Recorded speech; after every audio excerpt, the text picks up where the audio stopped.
வணக்கம் மாணவர்களே. இன்றைக்கி நம்ம ஒரு ஓர் எப்படி பயன்படுத்த வேண்டும்னு பார்க்கலாம். ஒரு ஓர் எழுத்துக்கள் எதற்கு முன்னால் வரும்னு பார்க்கலாம். ஒரு ஓர் ஒரு ஓர் வந்துட்டு உயிர் எழுத்துக்களுக்கு முன்னால் தான் எது வரும், இந்த ஓர்னு சொல்லக்கூடிய வார்த்தை. எக்ஸாம்பிள் பார்க்கலாம். ஓர் அணில், ஓர் ஆடு, ஓர் இலை, ஓர் உரல், ஓர் உலகம், ஓர் அரசன், ஓர் ஆணை, ஓர் இளநீர், ஓர் ஈசன். இது ஒரு எதுக்கு முன்னால் வரும்னு பார்க்கலாம். உயிர்மெய் எழுத்துக்கள் இருக்கு இல்லையா, உயிர்மெய் எழுத்துக்கள், அதற்கு முன்னால் ஒருன்னு சொல்லக்கூடிய வார்த்தையை பயன்படுத்தலாம். எக்ஸாம்பிள் பார்க்கலாம்.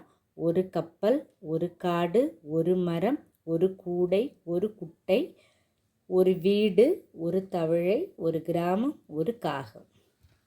நன்றி மாணவர்களே. இந்த இலக்கண பகுதி உங்களுக்கு புரிஞ்சிருக்கும்னு நினைக்கிறேன். ஏதேனும் உங்களுக்கு சந்தேகம் இருந்தால் எனக்கு கமெண்ட் பாக்ஸில் தெரிவிங்க. கட்டாயம் நான் உங்களுக்கு பதிலளிப்பேன். நன்றி. நாளைக்கு வேறு ஒரு வீடியோவில் உங்களை சந்திக்கிறேன்.